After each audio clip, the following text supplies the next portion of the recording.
Good morning. Welcome to the Triangle Center for Spiritual Living. My name is my name is Carol Cross. I'm one of the licensed practitioners here, and it is my honor to be your meditation leader for this morning. So this month we've been talking about vision, so we're going to do a meditation based on vision. So what I would like you to do, let's all just close our outer eyes for a minute and take a couple of deep breaths to really center ourselves in this moment, in this time and space. And so there are a few steps to this meditation.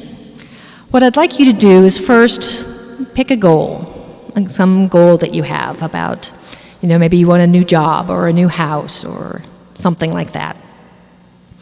So pick a goal, and then I want you to look behind that goal for what vision that represents, what God quality that represents. So maybe if you want a new home, you want a home that makes you feel peace, wants you to be peace. So identify that vision quality, and then spend a few minutes really envisioning what that would be like. So what about this house or this home or this place makes you be peace?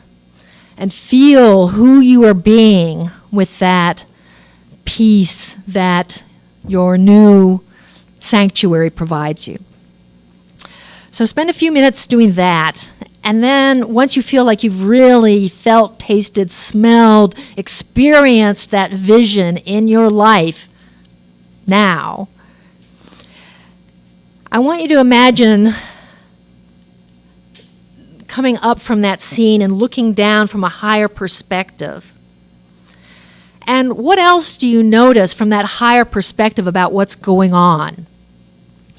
So, for example, maybe from that higher perspective, you realize that when you are being peace, you are also living more healthily. Maybe you find that peace motivates you to a healthier lifestyle.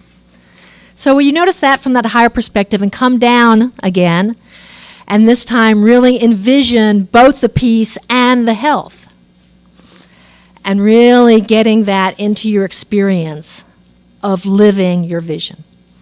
So we'll be doing that for, 10, 12 minutes. So enjoy.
Okay, it's time to come back from those fabulous futures that we're creating into our present moment. And I only hope that living your vision in your mind felt as good to you as mine did to me. And just remember, kind of the summation of our philosophy is that thoughts become things. But the thoughts that become things are not just the thoughts in our mind. It's the thoughts that live in our mind, but also in our heart. So, what we've done today has moved us that much closer to the life that we're committed to creating for ourselves. So thank you for being part of this meditation this morning. We have a few minutes to take care of yourselves, and we will see everybody back here at 10:45 for our celebration service. Thank you so much.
Good morning, everyone.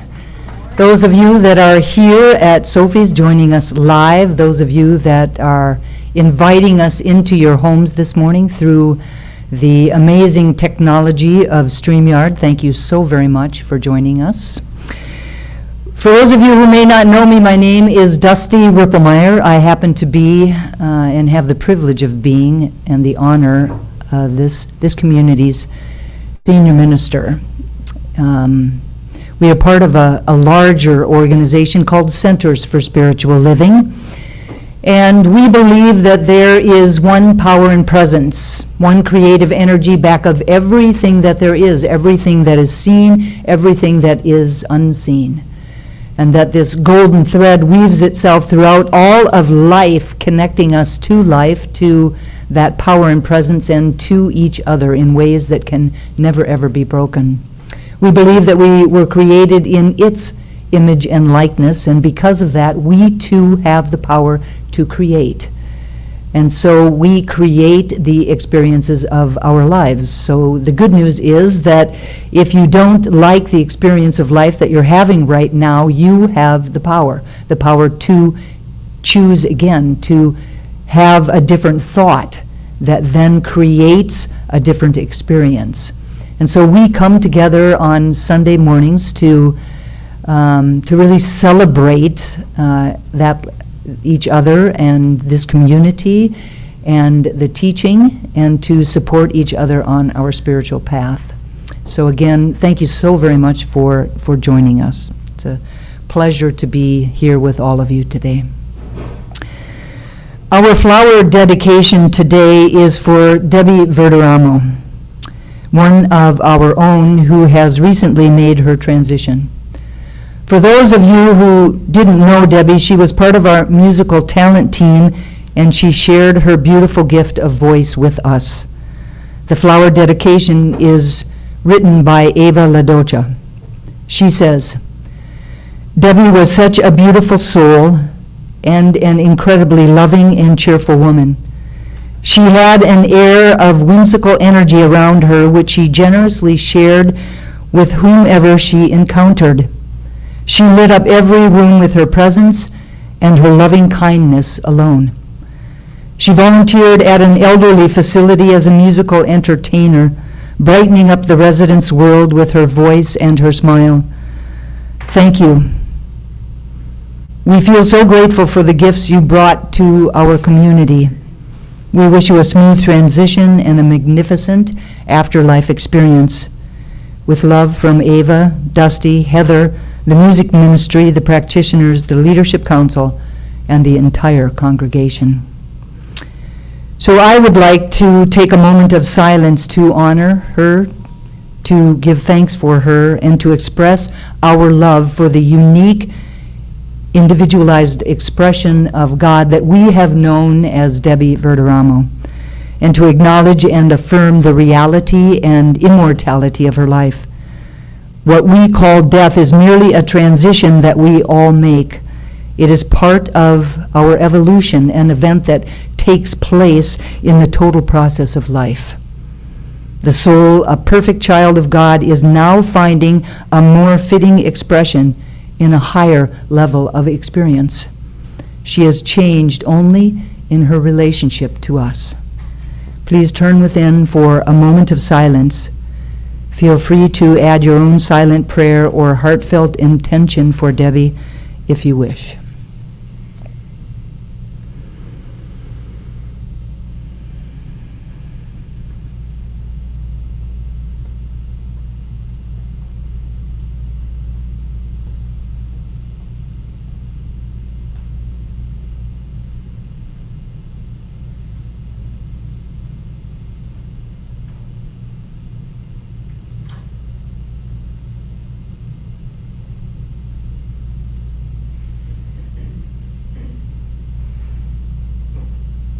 Thank you all so very much. If we listen for communication from Debbie today, I am positive that she would assure us that all is well with her. She would say that she has graduated and that it is a reason for a celebration and not sorrow. She is now expressing life in a new and greater way. In our spiritual centers across the planet, we have a tradition that we use in our celebration of life services. I now invite each of you here at Sophie's and those of you that are at home to stand up and please give Debbie a standing ovation for a life well lived.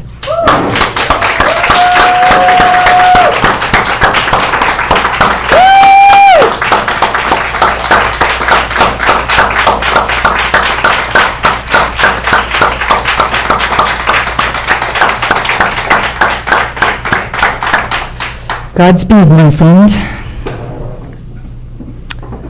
I would in this moment just like to thank Carol Cross for the wonderful meditation that she facilitated earlier to really set the stage for our service to unfold. And now, after mentioning her, I would love for you to invite her back up to the podium. Carol Cross. Good morning, everyone. It is so great to get to see people in person, but it's also great knowing the connection that we have through our electronics and over time and space, because some of you all may see this later. But I'm happy to be with all of you all. All right, so our theme for the month of July is Pulled by Vision.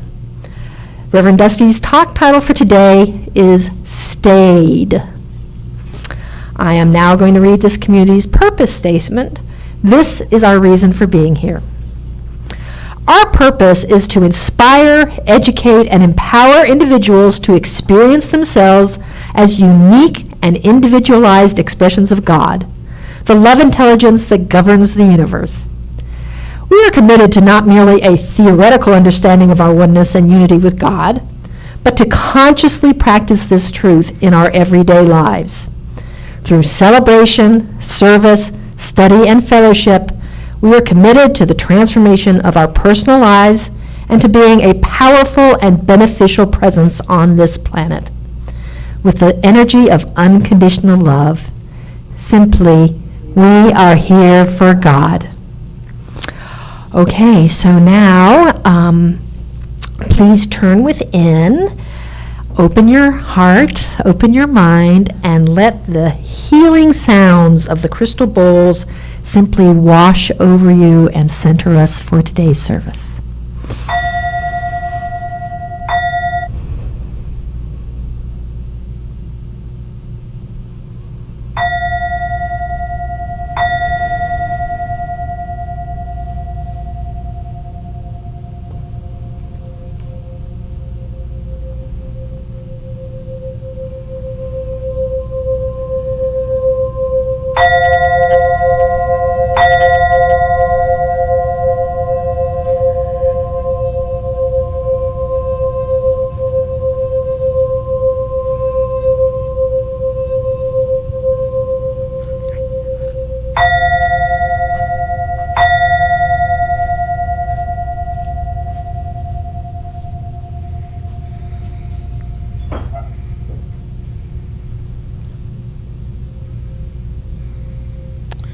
I'd like to welcome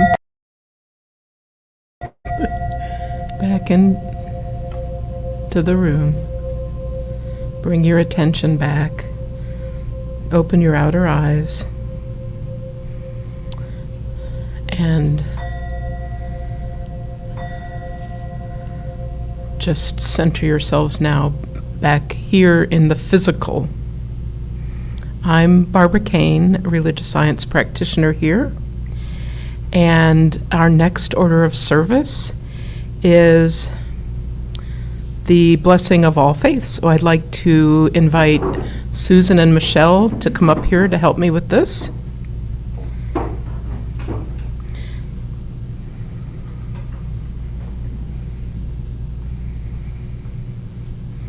Hi, Michelle. Hi, Susan. Thank you guys for helping. The Triangle Center for Spiritual Living honors the diversity and threads of truth that run through all spiritual paths as represented by this ceremony. Christianity is the path of Christ consciousness, love, and forgiveness. Buddhism is the path of compassion and understanding. Judaism is the ethical path of living by sacred law. Baha'i is the path of unity and peace. Islam is the path of submission to the will of God, the highest calling. Confucianism is the path of deliberate tradition.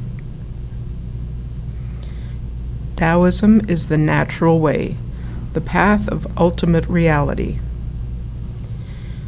Native American practice and shamanic traditions are the paths of primal spirituality. Shintoism is the path of tribal ancestry. Hinduism is the path of knowledge, action, and devotion. Science of mind and spirit is the path of the divine principle of love and law. And the heart represents the one heart, the one love that resides at the center of all people and all beings everywhere with no exceptions. May peace prevail on earth through the followers of all paths. And so it is.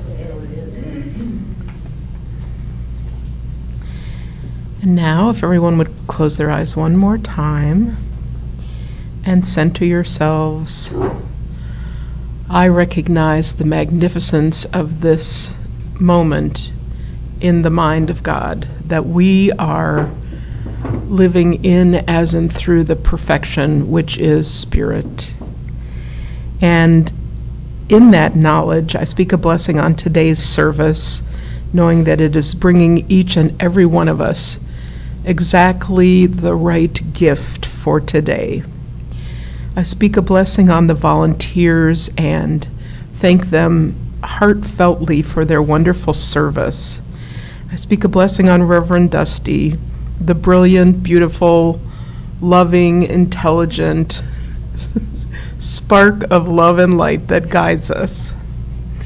And I speak a blessing on Karen as she brings her wonderful gift of song and inspires us all.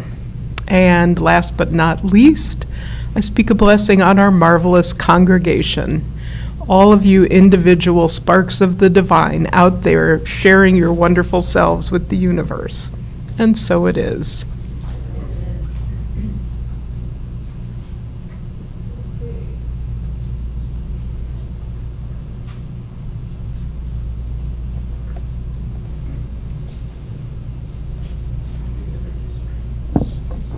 Good morning. I'm Karen. Babs just assumed y'all knew me well enough, so she wasn't really going to say anything. So I'm Karen Daly. I'm going to be doing some music for y'all today. I was just thinking it's been I think February of 2020 was the last time I've been in front of people. So I'm very excited and extremely terrified, but it's good to be here. This is a song called Oceans by a group called Hillsong.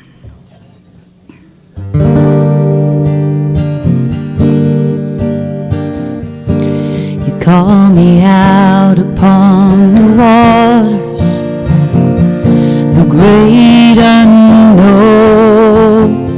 where feet may fail.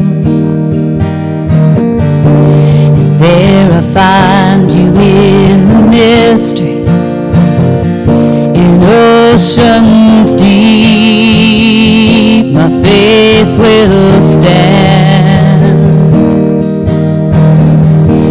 and I will call upon your name, and keep my eyes above the waves.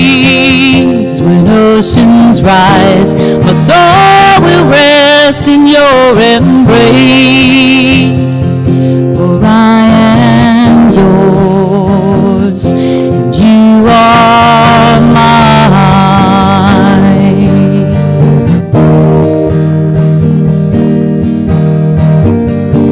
Your grace abounds in deepest water.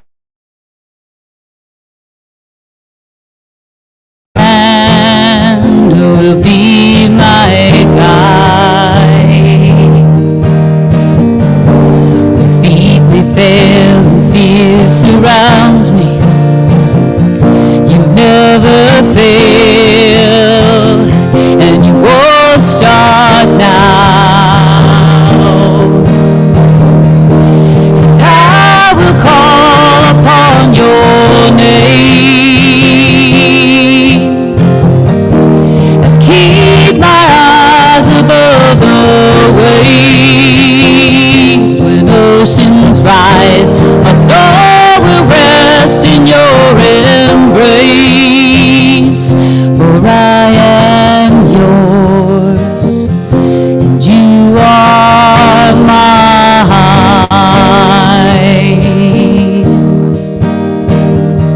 And you are mine.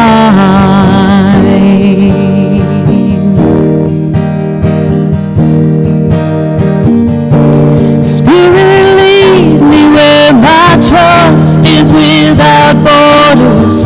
Let me walk upon the waters wherever you would call me. Take me deeper than my feet could ever wander, and my faith will be made stronger in the presence of your light. And I will call upon your name and keep my eyes above the waves. When oceans rise, my soul will rest in your embrace. For I am yours, and you are mine.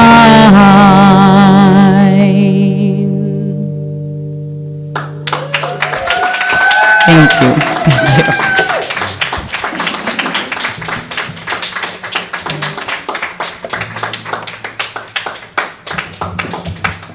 Thank you so very much, Karen.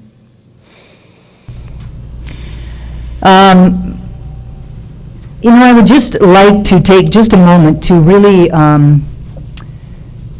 just kind of hone in on that song for just a moment.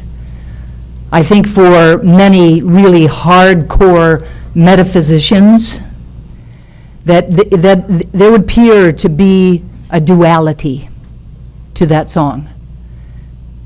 Singing or praying to something outside of ourselves. You are mine and I am yours, right? That there could be that idea. But for me, I don't feel it that way. It doesn't land on me that way, that presence can still be that presence, that Christ consciousness, that spark of the divine, that presence that is within me. But what that kind of song does for me is that it makes it more devotional. I feel that presence. And the thing about that song for this day, for this talk, for this message, is that stayed is really heightened, is really expanded. This idea, which I'll talk about in the next 20 or so minutes, is really brought home for me through the devotional aspect of it. And so I love that Karen chose that song today because, it made someone cry. And it made me feel that presence. And so, it's perfect, Karen. Thank you. Thank you so very much. So over the course of the last couple of months, we have been looking at our soul's call. That inner impulse toward a particular course of action or toward a particular way of being in the world. The calling could be calling us toward something or calling us away from something or calling us to review our commitment to something, or it could be calling us to come back to something in a very totally different way of being and experiencing it. We talked about the possibility of being pushed by pain, that we all experience pain at some point or points, perhaps is more realistic, in our life, and that it's important to acknowledge the pain that we are experiencing, but it's equally as important to not let that pain stop us from moving toward a brighter future or a better life. We talked about the idea that pain is literally an invitation to replace the consciousness that is the underlying cause of the pain with a renewed commitment to demonstrate our best life yet. And that because we are created in the image and likeness of the divine, we are more than capable of creating or demonstrating or manifesting that very life. Our journey through our pain is our pathway to our spiritual growth and to really being able to express all that we came here to express. We talked about the role of freedom in our evolution. As a human being living on the planet, on the physical level, we have been conditioned. We have been conditioned by limiting beliefs and behavioral patterns that cause us to feel suffocated and keep us from really living the life of freedom that we were born with. That life of freedom that our soul is constantly calling us back to.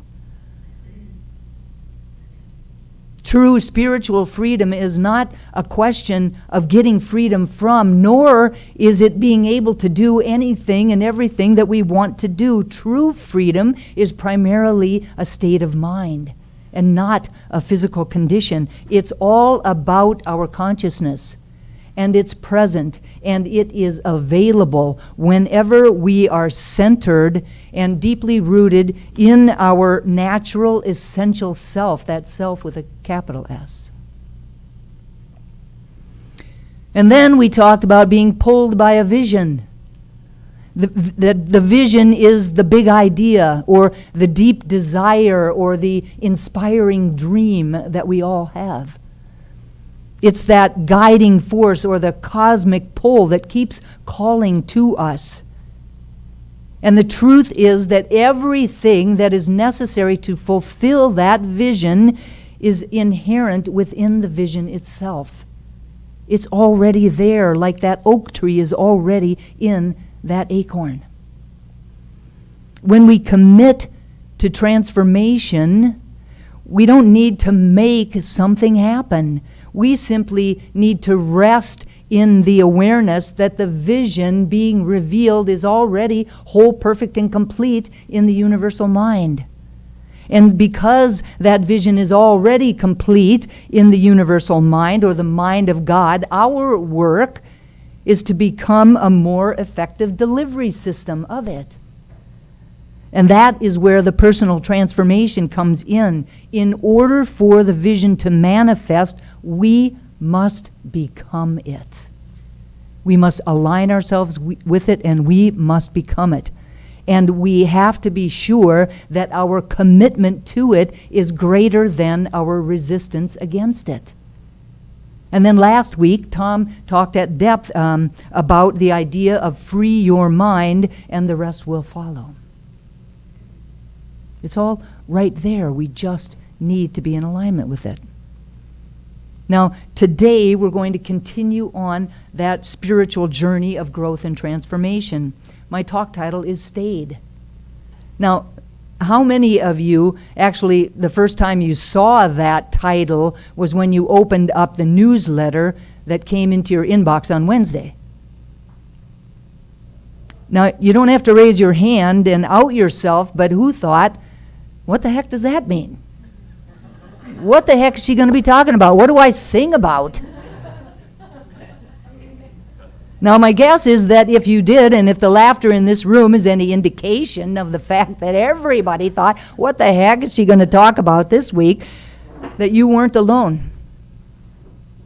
Now, or perhaps you might have had some idea, like if you've heard a Bible verse or two in your lifetime, you might have had some idea about what I was going to talk about, but you were perhaps curious about where I was going to go with it. And to tell the truth and out myself again, that is exactly where I found myself. Curious about what I was going to talk about. And that curiosity stayed with me for most of the week, I'll have you know.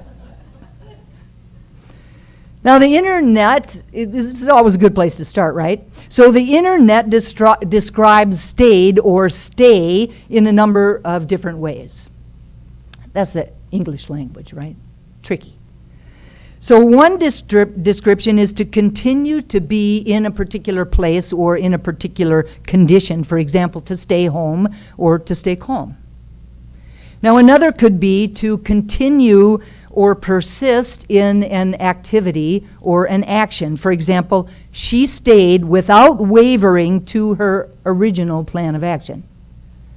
Or it could be to linger or to wait in order to do or to experience something. For example, we stayed to watch the final minutes of the game.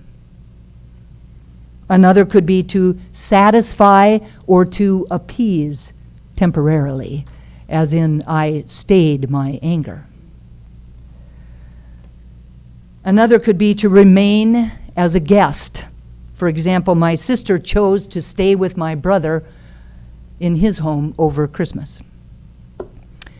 Now, as I thought about the talk title and our recent conversations and the descriptions of stayed, three major ideas came to me.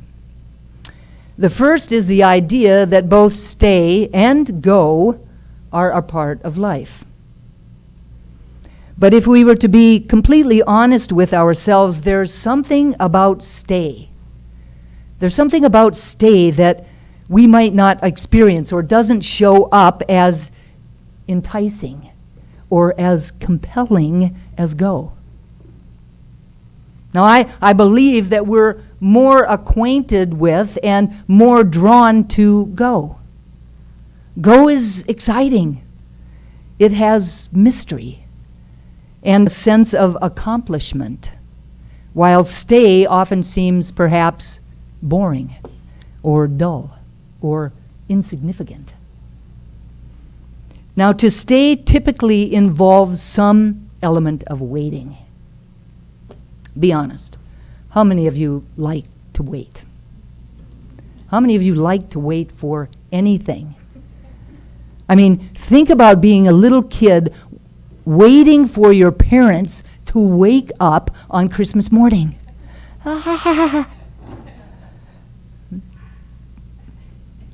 Or waiting for a slightly late first-time date to show up at your door.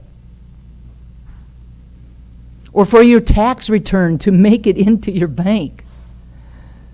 Or for the prayer that you have been praying for the last 2 weeks to actually manifest itself in form. Or for your first grandchild to be born. Most of us do not want to wait. Most of us do not want to stay put. We love instant gratification. We love to go, go, go. Sometimes when people tell us to stay, and we're not that happy about it, whether it comes from outside of us or whether it's our inner wisdom, we might tell ourselves a story. We might say that, clearly we're not ready for what's next. Like we're not good enough, or we're not there yet, or we don't have what it takes. Now, in those moments with that story, stay becomes negative. It becomes a story that we use to beat ourselves up with or to tear ourselves down. But while it could be true that we're not ready, the invitation is to not beat ourselves up about it, but to simply do the inner work that we need to do to get ready. To do the inner work that we need to heal so that we can move on to our next expression. I think that there are times when we do not consciously choose to stay, but end up doing so out of a reaction or out of some fear.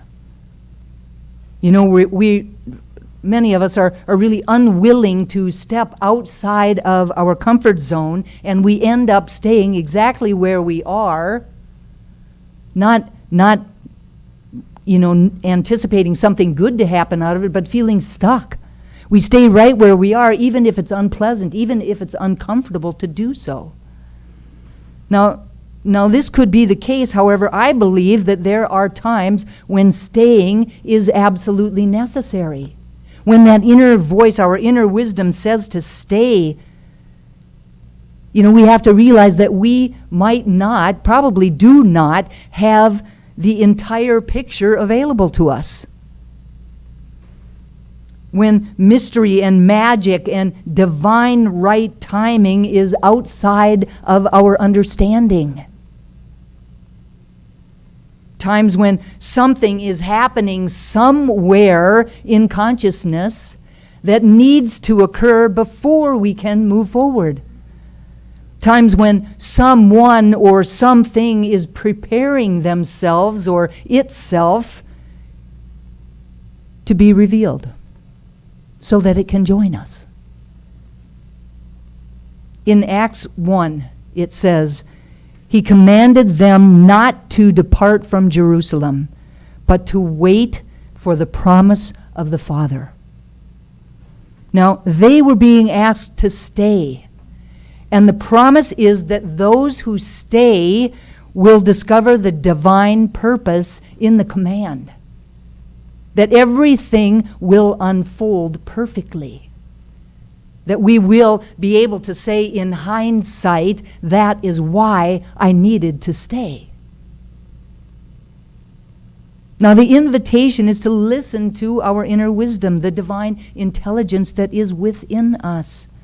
When we are staying still and when we are staying quiet, we are able to hear that inner guidance and to truly know when we need to go and when we need to stay. Sometimes staying is exactly what we need. Mark Nepo says, in studying yoga, teachers of all traditions will advise students to be still after certain positions in order to feel the benefit of the pose. This is a great practice for all of life. In countless ways, we work so hard to get there, only to bypass feeling the deep rewards of inhabiting the space that we have arrived in. The invitation here is to stay in the present moment. We are so often preoccupied with the next move, with what our next move will be, or even if there is going to be a next move, that we seldom really feel the rewards of being exactly right where we are. The bottom line is that we are always exactly where we are supposed to be at any given moment, and that if we do not take the time to really be there, to really be present in that perfect now moment, if even briefly, then we will miss everything that that particular moment has to offer. My second thought was a definition of the word stay that I haven't yet mentioned. Now, this definition of stay is a strip of bone, plastic or metal, used to stiffen a garment or a part of a garment, like a corset or the collar of a shirt collar. It's a support. It's support for that garment or that part of the garment. In nautical terms, a stay is a rope on a ship that's used to steady, to guide, or to brace. Now, when I think about that definition, I think about Isaiah 26, verse 3, which says, God will keep him in perfect peace whose mind is stayed on him. So the word stayed in this case means to rest on something, to rest on that foundation or that base for support. And for us, the most perfect base, the most perfect foundation is that presence of the divine. This morning in our congregational song, Cindy saying, woke up this morning with my mind stayed on God. Now for me, this is keeping our attention focused on our relationship with and as God throughout the day.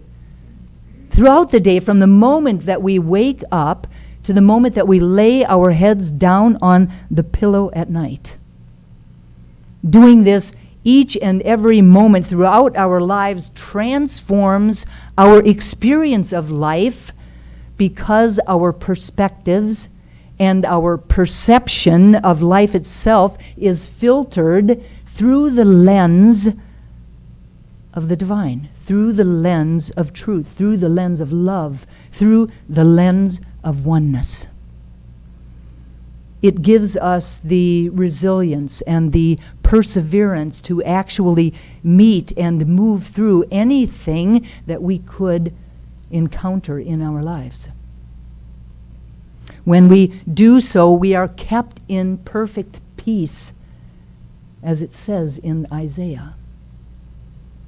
Anything else, and we suffer. The bottom line is this keeping stayed doesn't always happen naturally. We have been too conditioned to constantly think about the external world. We're too often distracted by everything that is going on around us. And so we have to consciously and actively and repeatedly, continually turn our attention to the spiritual side of life. We have to keep our minds resting on that foundation of the divine for support, for guidance, for bracing. We have to keep our minds and our hearts stayed on God. Now, I believe that one of the most effective ways to do this is to consider and to actually live our lives as a spiritual practice. As a spiritual practice. It's not really enough to go into our sacred space, wherever that is for you, and to sit on the meditation cushion for 20 minutes a day and expect to keep our minds stayed on God. It's really not enough. Now, it's all easy to be all spiritual and enlightened when we're sitting in a cave on a mountaintop someplace. But we all know that where the rubber meets the road on our spiritual path is amidst the challenges and the complexities of our everyday lives. That's where the rubber meets the road. From our intimate relationships to our workplace, from making big decisions to all of the mundane tasks that we do every day, from joy-filled moments to navigating conflicts. The real fruits of our spiritual practice emerge in the day-to-day activities of our daily lives. So how can we bring spiritual practice and spiritual awakening into our daily lives? How can we keep our minds and our hearts stayed on God? In an article called Life as a Spiritual Practice, Craig Hamilton talks about what he calls awakened life practices. Awakened life practices. He says, instead of trying to maintain meditative awareness in the midst of our daily lives, I advocate what I call awakened life practices. These complement our meditative practices, but they're not actually about meditation at all.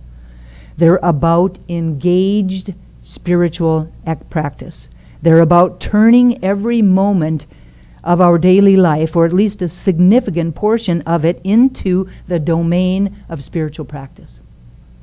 That means practicing being free and awake as we go through all the ups and downs of life. Think about, for those of you that meditate, or have at least learned to meditate, whether you do it consistently or not. Think about when you first learned. There was probably somebody that told you that meditation was really to learn to simply let everything be as it is. To let everything be as it is. To just notice what is. Notice the thoughts that are racing through your head. Just notice them. And just let them come through, and don't follow them down the rabbit hole. Because we do that, right? And then we're trying to figure out, oh God, back to my breathing, back to my breathing. So just notice the sounds that are occurring in the room around you. Just notice them. Don't get mad. Shut up, that baby. Do this, do that. Don't, just notice them. Notice the sensations that you have in your body. The itch on your nose. The fact that you forgot to go to the bathroom before you sat down. Just notice those things and just let them be. When practiced in earnest, this practice of simply being leads to an experience of radical contentment. Doesn't that sound delicious? Radical contentment. In this experience, we experience a deep contentment with what is. This doesn't mean that we don't want to change things in our lives or that we don't want to change things in the world, but on a fundamental existential level, we are at peace with reality.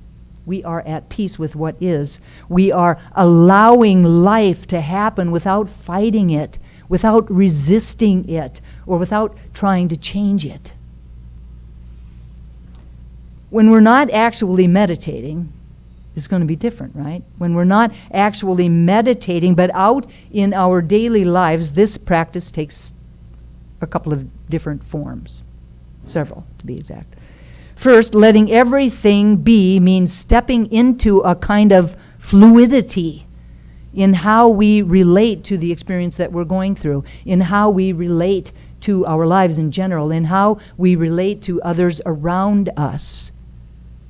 When we're allowing things to just be, there is a greater fluidity in that. That we're not holding on to anything so tightly or swimming against the natural current of life. Second, when we practice letting things be in our daily lives, we stop avoiding or denying the way that things are. When we choose to accept reality as it is, we stop getting in the way of the natural flow of life. Our intuition kicks in. And when our intuition kicks in, we begin to respond more accurately and more appropriately to what's going on around us. Because we've made a fundamental choice to face reality as it is, we no longer avoid difficult subjects or truths. How much less suffering would we experience if we didn't feel like we had to avoid those kinds of moments in our lives? We are leaning into the way that things are, striving to see our life and life in general exactly as it is without distortions. Finally, the active practice of letting everything be gives birth to a deep kind of vulnerability. When we are deeply content, we let our defenses down and we stop the practice of constantly trying to protect or to defend ourselves. This allows for a profound vulnerability, and vulnerability leads to unconditional love of self and of others. And this would be an amazing space to live our lives from, one that actually invites and encourages others to do the same, just by how you're being in the world. Another meditation practice that you might have learned is taking the position of not knowing. Not knowing. Letting go of the need to know, which opens us up to a place of innocence and humility, curiosity. This practice has many different dimensions. For example, it could be really letting go of our mind. It could be not holding on to old beliefs or concepts or patterns of being. It could be not needing to know, being comfortable with uncertainty. It could be returning to the innocence that we arrived on the planet as. It could be actually being the blank slate that is the allness of possibility. The place from which we can step into anything and everything because we're not living out of the past. We're a blank slate. In meditation, because we don't have to do anything but just sit there, then we can take a very absolute stance on this point. We can fully disengage with our minds and disengage with our thoughts, but that's not always so easy to do in our everyday lives, right? If we want to experience the power of not knowing in our daily life, we need a different approach. We can't just completely disengage from our thoughts because our minds are constantly engaged, and in all probability, that's probably pretty important for our physical safety, like when we're driving a car or something, right? So the awakened life version of not knowing is really giving up the emotional need for certainty. It's giving that up, being okay with not knowing. We practice not holding on to knowing, not needing to know, and being open to what we don't know, which is a lot. I don't know if you remember one time in a talk I drew this circle and I asked you in your mind's eye to figure out a little pie piece of what you knew that you knew. And then I asked you in your mind's eye to picture a little pie piece of what you know that you don't know. And both of those could be fairly significant, right? But if that is all knowledge, that circle is all knowledge, and really there wouldn't be a line around it because it would be infinite. What you know and what you don't know is a dot. And everything else is what you don't even know you don't know. So this practice is inviting us to be open to what we don't know. It could change your life. When we live our lives from this space, we're no longer personally or egoically identified with being the one that knows. I am the one that knows. This leads to a kind of humility, open-mindedness, and curiosity. We are humble in the face of life, in the face of just how big and complex and magnificent and amazing life is. We don't grasp onto overly simple solutions, nor do we hold on to ideas to feel safe and secure in an insecure world. We don't need that. We're more interested in what we don't know than what we do know. Craig Hamilton says, paradoxically, this fundamental posture of not knowing, of receptivity and open, innocent interest actually enables us to see everything more clearly, to have better judgment, and to find more creative solutions to problems. Our willingness to not know ultimately transforms our knowing and connects us with a profound source of wisdom that informs every aspect of our lives. We don't know, but the divine knows. And when we keep our minds stayed on that, we are connected to it. And now the possibility exists that we could know. Now these are just a couple of ideas about how we can keep our minds stayed on God. And when done consistently, they're an opportunity to turn every single moment of our day into a spiritual practice, and to ultimately transform our entire lives into a spiritual experience. And lastly, the idea that came to me is that living our lives stayed on spirit is that we're not just visiting once in a while, but actually fixed, on God. In all moments of every single day, in all situations and circumstances, no matter what's going on. No matter what. This is prayer without ceasing. Ernest Holmes talks about prayer without ceasing. This is prayer without ceasing. It is more devotional than intellectual, which is why Karen's song was absolutely perfect. Why Christian music fills people up. It's more devotional than intellectual. It's more heart-centered than head-centered. It's more loving than thinking. It is really living our lives from the level 3 state of consciousness, which is through me, or even from the level 4 state of consciousness, which is as me. It is living our lives from there. It's not just an intellectual awareness that everything is holy, but a deeply felt experience of it. A deeply felt experience of it. Now, I don't know about you, but that's the life that I want to live.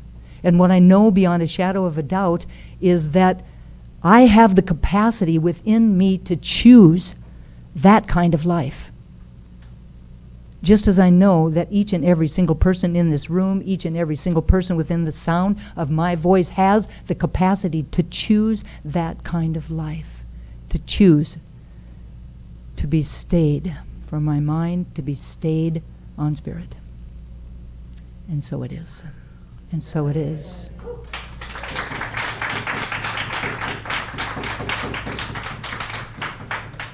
Thank you. So I just invite us to turn within, to allow ourselves to really consciously choose in this moment to turn away from the external world, to turn away from the world of form, and to turn our attention and intention on the spiritual side of life. To close our outer eyes and turn away and turn inward to that spark of the divine, to that Christ consciousness, that inner presence of the divine that is within each and every single one of us. I know that it is the presence of peace, the presence of joy, the presence of love, the presence of creativity, and that I can never be separate from it. It is who and what I am at my very core. And just as I know that this is my truth, I know that it is absolutely the truth of each and every sentient being on the planet. That we are all divine emanations of the divine. It's ambassadors. It's ambassadors of that joy, of that peace, of that love, of that abundance, of that creativity. If we do not bring it forward into the world, it does not get brought forward.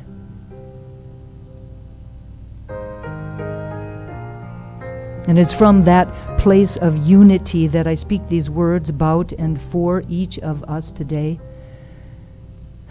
That truly that kind of life is inherently within us. That, like a seed of a tomato, knows it's becoming a tomato. Or that acorn, an oak tree.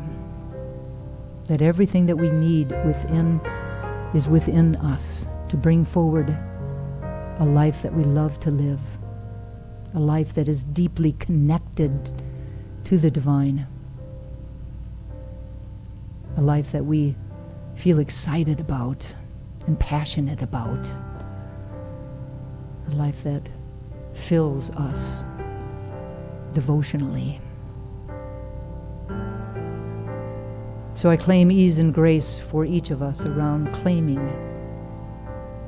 our oneness, claiming our wholeness, claiming our deep and abiding connection to the divine.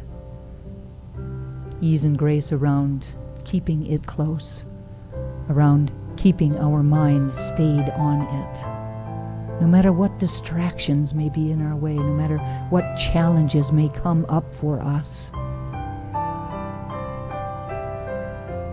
What I claim and know is that this community is the perfect place to get support around walking this spiritual path. That in those moments when we do not remember who we are, that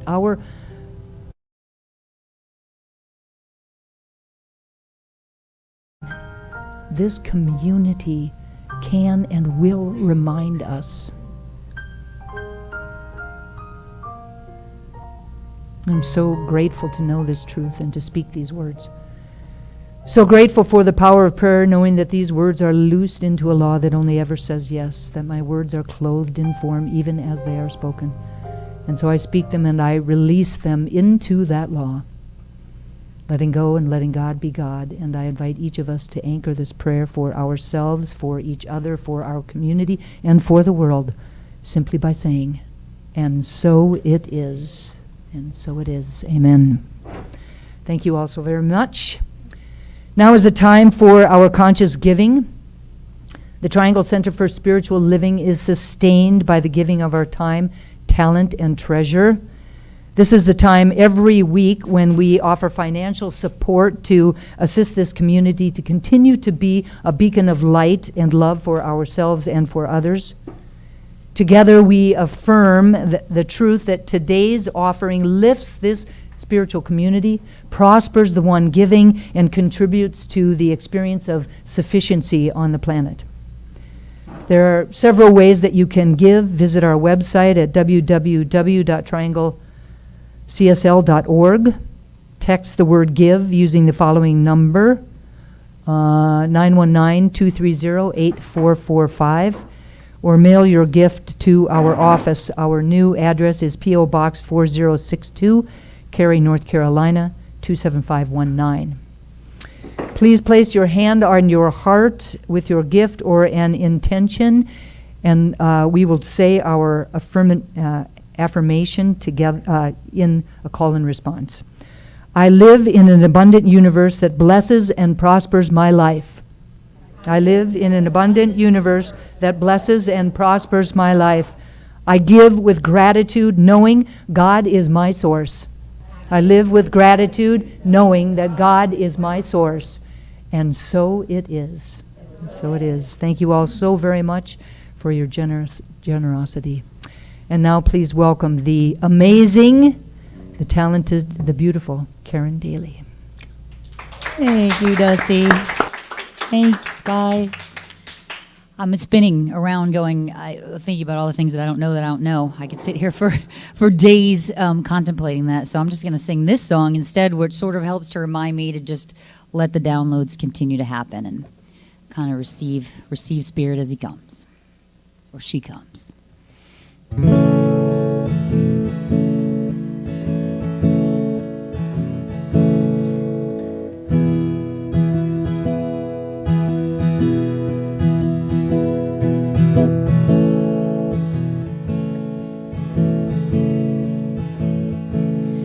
Hear the word roaring as thunder,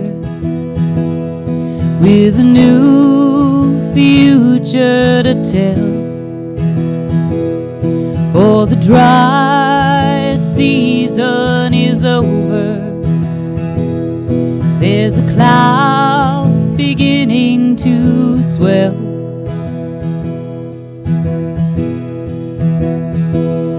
To the skies heavy with blessing, lift your eyes and offer your heart.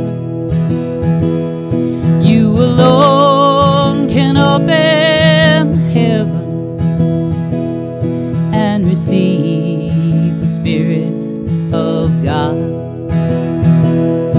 We receive your We receive your aid. We receive your aid. We receive your aid.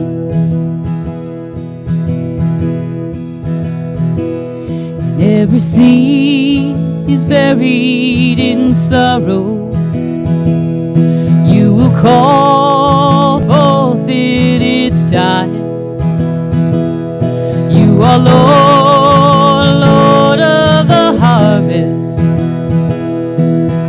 hope now to arise.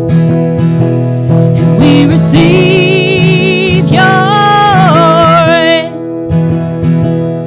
We receive your aid. We receive your aid. We receive your aid. Like a flood, like a flood, we receive your love when you come like a flood. It's like a flood, we receive your love when you come. And with great anticipation, we await the promise to come. Every word that you have spoken come to pass, let it be done. We receive your aid. We receive your aid.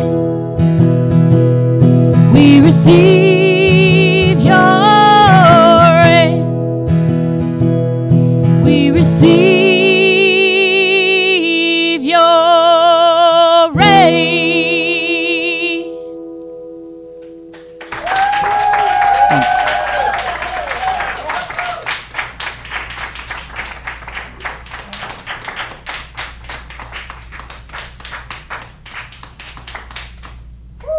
Thank you so much, the beautiful and talented and amazing Karen Daly.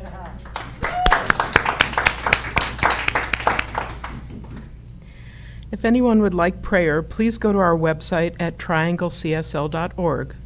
On the home page, there's a button in the upper right-hand corner. Click on that button and fill in the request form. We will get that prayer and send it out to all the ministers and practitioners.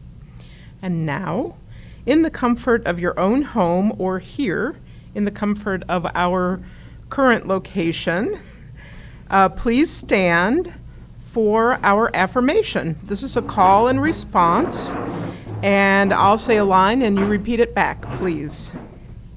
Everybody ready? Divine Spirit is powerfully flowing through me. Divine Spirit is powerfully flowing through me. Divine Spirit is eternally expressing as me. Divine Spirit is eternally expressing as me. I affirm the spiritual principles of creativity.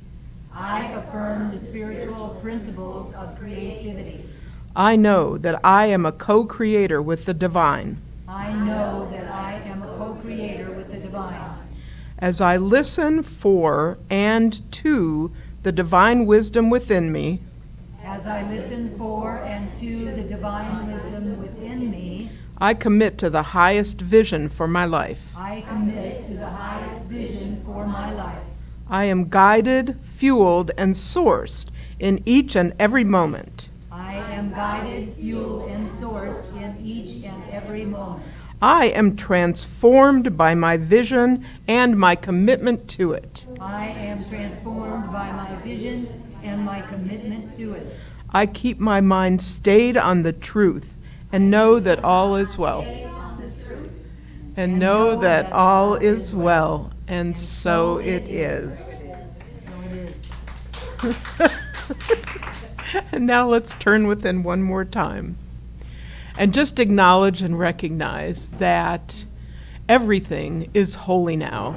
God's presence, the presence of spirit, light, love, goodness, whatever you choose to call it, that magnificence that powers the universe is in, as, and through each one of us. And today's lesson makes us bolder, more beautiful, more energetic, and more able to recognize that voice that we tune into, the voice of Spirit speaking to us, speaking through us. and we forge magnificence in our lives, and so it is.